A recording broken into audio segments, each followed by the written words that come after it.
Alright everyone, in this video I want to show you how to chew gum correctly. The correct way to chew gum is 2 pieces at a time, one on one side, one on the other, as you can see. One piece on this side, one piece on that side. I have Tomatso's Stronger Gum here. This is a great product for this exercise or for any chewing.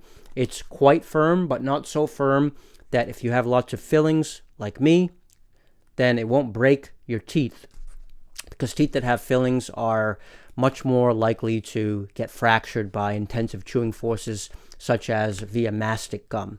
So Stronger Gum is a great balance between firmness but not hardness that's going to break your teeth if they're compromised. So the way it works is you take 2 pieces, okay? You put one on one side, one on the other. You want to keep these pieces separate while you're chewing. If they come together by accident because your mindfulness slipped and you allowed them to merge, take that single piece and carefully break it so that it's exactly even or as close to even as possible. Now put this back in and back at it. Let's talk a little bit about the theory behind gum chewing. First, disclaimer. Do I think that chewing gum can grow bone in adults? I don't know, but if you're going to assume that it does, take a long-term perspective. Imagine that chewing gum is going to have facial changes in your bones over the course of, let's say, 2 to 5 years, not in the course of months. Even if it doesn't change bone, and it may not, it's going to change soft tissue in the face. It's going to make your masseters and your other facial and chewing muscles stronger. It's going to define the soft tissue in your face. It's going to make your tongue stronger. And it's going to make you a more skilled eater.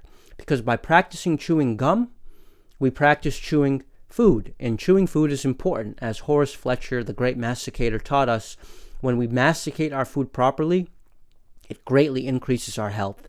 Basically, it allows us to help our digestive system. By pre-processing the food, we're essentially refining the fuel and allowing for the engine to burn it more cleanly. I'd also like to contrast chewing gum with what they call hard mewing, which is aggressively pressing the tongue up onto the roof of the mouth. Aggressively pressing the tongue, ramming the tongue up onto your palate, is a tempting thing for mewers to do because you imagine that you're actually pushing your maxillary bone and your whole facial structure forward. Whether or not that actually happens is dubious, but one thing is for sure. Pressing the tongue up like that is not natural. What is natural is resting the tongue up on the roof of the mouth. If you think back to how we would have developed naturally, we wouldn't have been ramming our tongue up on the roof of the mouth. The tongue would have been placed up on the roof of the mouth. But we would have been chewing tough things. And so I would argue that chewing is a more natural way to augment your facial structure, to develop your face as an adult, than hard mewing with the tongue is. Additionally, let's look at the case of Luca Marchesi. Luca Marchesi is a freak case of what can happen if you overdo chewing. But really, the point about Luca Marchesi that's interesting to me is that chewing can produce results in adults, okay? And I'm not saying you should strive to be like Luca Marchesi and get this really abnormally looking and quite ugly face, if you ask me. But the point is, maybe you could find a balance. Maybe you don't do it as much as he did, and maybe you balance out your chewing with center line forces that come up from the tongue to keep the face from developing that flared fish gill look that Luca Marchesi developed. So, also, I believe he used the Jazzercise and mostly chewed on his incisors.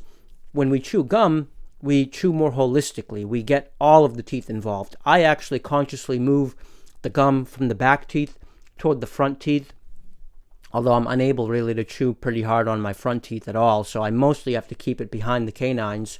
But you should move the gum around, always keeping it separated, one piece on each side. But looking at the case of Luca Marchesi, we can have some hope that chewing may bring us results in terms of our facial structure as adults. Last point I want to make is why it's so important to chew 2 pieces and to chew them one on each side. When we chew, we're generating tremendous forces on our face and on our skulls. we want to make sure that force is symmetric. Especially if we have existing asymmetries, we may be tempted to chew our one piece of gum mostly on the comfortable side, the side that's already healthy. When you actually force yourself to chew one piece of gum on each side, it can actually put the spotlight onto your existing asymmetries and force you to feel that asymmetry, right? Like when I chew, I find myself wanting to chew mostly on one side, and I find that there's contact that occurs first on that one side. But when I have two pieces of gum in, it forces me to not just go with that existing malocclusion and to force a more balanced, symmetric input of chewing stimulus.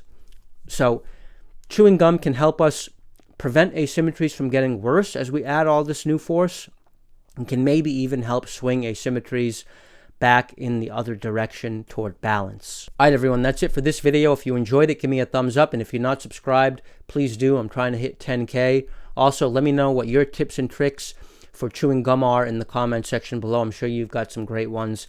Y'all are better at this stuff than I am. All right, talk to y'all soon. Peace.